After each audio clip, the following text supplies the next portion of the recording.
എല്ലാ കൂട്ടുകാർക്കും എൻ്റെ ചാനലിലേക്ക് സ്വാഗതം.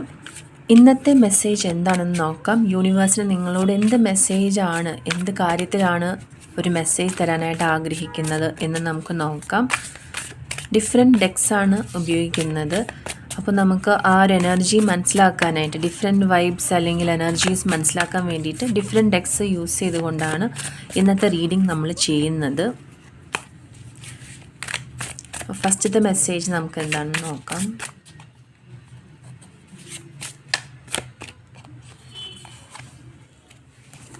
അപ്പോൾ ഫസ്റ്റത്തെ നമുക്ക് ഒരു എനർജി കിട്ടുന്നത് മാരേജ് എന്നാണ്. അപ്പോൾ നിങ്ങളുടെ വ്യക്തി നിങ്ങളുമായിട്ട് ഒരു കല്യാണം അല്ലെങ്കിൽ വിവാഹത്തിലേക്ക് എത്തിക്കാനായിട്ട് ആഗ്രഹിക്കുന്നു. നിങ്ങളുടെ വ്യക്തിയുടെ മനസ്സിലുള്ള ഒരു ആഗ്രഹം എന്ന് പറയുന്നത് വിവാഹമാണ്. അപ്പോൾ നിങ്ങളുടെ മനസ്സിൽ എന്തെങ്കിലും സംശയം ഉണ്ടെങ്കിൽ, ഇനി വിവാഹം കഴിക്കുമോ, വ്യക്തിയുടെ ഉള്ളിൽ അങ്ങനത്തെ വേറെ എന്തെങ്കിലും ആഗ്രഹങ്ങളാണോ, അതോ ഇത് നൈമിഷികമായിട്ടുള്ള എന്തെങ്കിലും ഒരു കാര്യത്തിൻ്റെ പുറത്താണോ എന്ന് ചോദിച്ചാൽ അല്ല, നിങ്ങളുടെ വ്യക്തിക്ക് നിങ്ങളുമായിട്ടുള്ള വിവാഹത്തിനാണ് താല്പര്യം. അതിൻ്റെ കൂടെ നമുക്ക് ഞാൻ പറഞ്ഞ പോലെ സെക്കൻഡ് ഡെക്ക് എടുത്തപ്പോൾ കിട്ടിയിരിക്കുന്നത് ഡിവൈൻ ടൈമിങ്ങിൻ്റെ കാർഡാണ്. അപ്പോൾ നിങ്ങളുടെ വിവാഹത്തിന് ഒരു പക്ഷേ ചിലപ്പോൾ നിങ്ങൾ രണ്ടുപേരും വേറെ മതത്തിൽപ്പെട്ട ആൾക്കാരാണെങ്കിൽ, വേറെ കാസ്റ്റ്, റിലീജിയൻ അങ്ങനത്തെ ഇഷ്യൂസൊക്കെ ഉണ്ടായിന്ന് വരാം.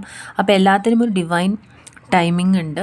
അപ്പോൾ ആ ടൈമിങ്ങിലായിരിക്കും എല്ലാ കാര്യങ്ങളും നടക്കുക. അപ്പോൾ നിങ്ങളുടെ ഈ വിവാഹം, നിങ്ങളുടെ പ്രണയം എല്ലാം തന്നെ ദൈവികമായ ഒരു കാര്യമായിട്ടാണ് നമ്മളുടെ ഏഞ്ചൽസ് നമ്മളോട് പറയുന്നത്. അപ്പോൾ നിങ്ങളുടെ വ്യക്തി, ഇത് കാണുന്നവരിൽ മിക്കവാറും വിവാഹത്തെക്കുറിച്ച് ആകുലതകൾ ഉണ്ടെങ്കിൽ അങ്ങനെയുള്ള ആൾക്കാർക്കുള്ള മെസ്സേജാണ്. ടെൻഷൻ അടിക്കേണ്ട ആവശ്യമില്ല. നിങ്ങളുടെ വ്യക്തി എന്ന് പറയുന്നത് ഒരു ഡിവൈൻ ടൈമിങ്ങിലാണ് നിങ്ങളുടെ ലവ് എന്ന് പറയുന്ന സംഭവം സ്റ്റാർട്ട് ചെയ്തിരിക്കുന്നത്. അപ്പോൾ അത് വിവാഹത്തിലേക്ക് എത്തുക തന്നെ ചെയ്യും. അത് അന്യമതത്തിൽപ്പെട്ട ആൾക്കാരാണെങ്കിലും, അന്യ സംസ്ഥാനമാണെങ്കിലും, അന്യ കാസ്റ്റിൽപ്പെട്ട ആൾക്കാരാണെങ്കിലും നിങ്ങളുടെ വിവാഹം നടക്കാനായിട്ടുള്ള ഒരു സംഭവമാണ്. ദൈവികമായ ഒന്നാണ്. അതിനെ ആർക്കും തടുക്കാൻ സാധിക്കില്ല എന്നാണ് മനസ്സിലാവുന്നത്. അതുപോലെ നിങ്ങളുടെ മനസ്സിലും നിങ്ങളുടെ വ്യക്തിയുടെ മനസ്സിലും വളരെയധികം നിങ്ങൾ ഡിവോട്ടഡും അറ്റാച്ച്ഡുമാണ്. നിങ്ങൾക്ക് അങ്ങോട്ടും ഇങ്ങോട്ടും ഇല്ലാതെ ജീവിക്കാൻ സാധിക്കില്ല എന്നൊരു സിറ്റുവേഷനിലാണ് നിങ്ങൾ രണ്ടുപേരും ഇരിക്കുന്നത്.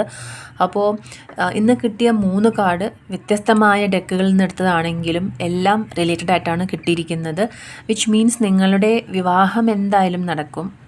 അതുമാത്രമല്ല, നിങ്ങളുടെ വ്യക്തിക്ക് നിങ്ങളെക്കുറിച്ച് മാത്രമാണ് ചിന്തയുള്ളത്. അപ്പോൾ വിഷമിക്കാതെ കാത്തിരിക്കുക, ആ വിവാഹത്തിനായിട്ട് കാത്തിരിക്കുക.